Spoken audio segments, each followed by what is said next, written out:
lake pero ano para rin siyang dagat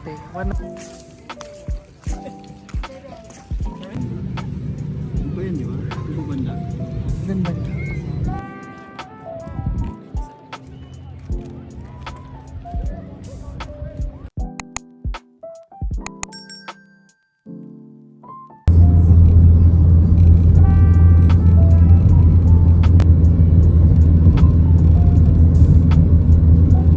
Hi guys! We're going to Silver Lake. For today's video, punta kami ng Silver Lake with Kuya Domski. If you want to know about his channel, you can follow him at Domski TV. Expatriarch from Canada.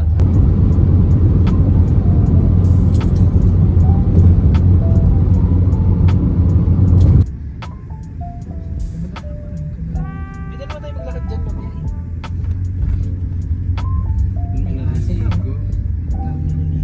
Ayan o, Kuya Dom, sinasabi ko. Ganda ng mga bahay.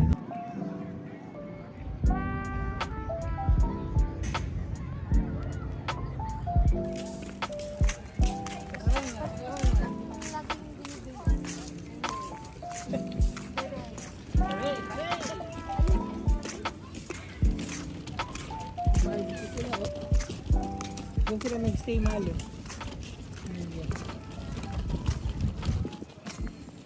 Beach front. Hindi naman siya beach. Pero kahit na, maganda pa rin, no?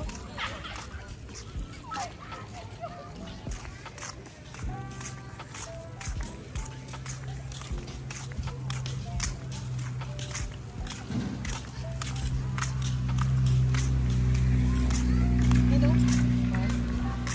Kuya, ang haba na na yun. Ano ba yun, di ba? Ito banda. Doon ba?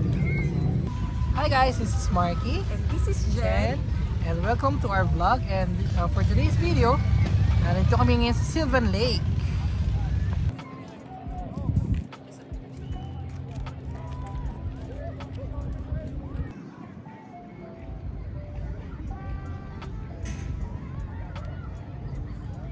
Hi guys, this is Marky and this is Kuya Domski.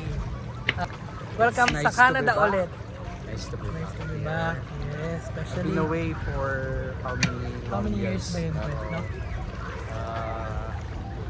Pero blessed pa rin. Nabigyan ng chance. Mali. Actually, pareho kami. Nabigyan kami ng another chance. Diba kuya, no? After ilang years yun, kuya? Ilang years 5 yun ulit? years. 5 years, no? Over. 5 years kami tapos nakabalik ulit. Ito pa, diba? Ang ganda ng no? Ang ganda ng view. Nakisama yung panahon. Mainit. Para rin kami nasa dagat, pero lake siya, malaking lake. Kung tayo. I-invite mo sila sa YouTube channel mo. We're Dongs- inviting you guys. I'm gonna be activating again my YouTube channel. Domski TV. I started back 6 years. I'm seeing a good opportunity again para maging active. Tsaka bagong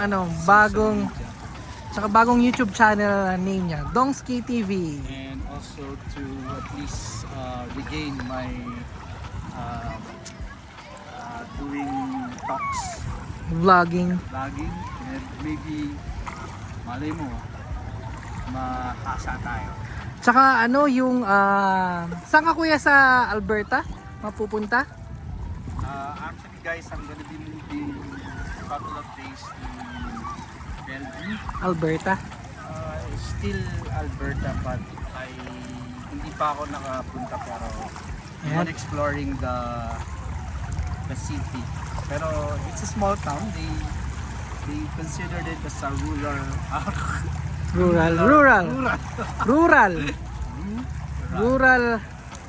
area. Babaw bro. Tsaka malapit na siya sa Rocky Mountains din no? Lagpas Calgary, Alberta. It's gonna be 4 hours drive from Edmonton, which Mark is living. So we will hope and see what's in store for us in Bellevue. Update mo kami kuya. What can you say about the Sylvan Lake? Sylvan Lake, actually Sana nakapagdala kami ng Shorts. shorts na unprepared, pero Okay na rin, si Mark, okay. ano eh, parang nagkaya yan kasi nga maganda yung weather, so take advantage. Guys, Hindi oh. naman gaano katirik yung araw. Tingnan mo yung araw, Anong oras na? 7 o'clock, 7 7 p.m. 7 p.m. na, pero tirik pa rin. Ang ganda ng place. Ay paano merong tubig. Or So, para minsan kasi siyang boring dagat. sa bahay, di ba? Boring. Hindi naman boring, kaya lang we need to go out. Explore. Ang summertime sa Canada, it's ano lang, tawag dito? Saglit lang. 6 months. Every minute and every seconds, we have to enjoy it. And then, yan ang mga we look forward ng mga Canadians. We cannot consider ourselves Canadians, pero of course, we're part of the country, so Siyempre. syempre enjoy din natin kung anong meron silang i-post. So actually ngayon guys, nasa tubig kami ngayon eh. Mababaw lang siya. Ang tawag dito is Sylvan Lake, pero ano eh, para rin siyang dagat eh. One of the biggest lake here in Alberta. Which is more commercialized. Commercialized. Tsaka ang dami na rin tao, no? Not like other lakes na napuntahan natin. No? Napaka simple. Maliit na lake lang yung pinuntahan natin sa Pigeon Lake, no? Hindi pa kasi nung pumunta tayo. Oh, ano pa lang yan eh. Pa summer pa lang eh. Ganda ng place.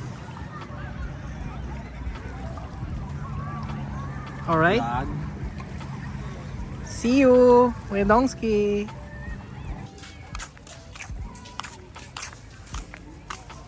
Pero alam ko may mga party sa ganyan eh. Tawag nito. Lake.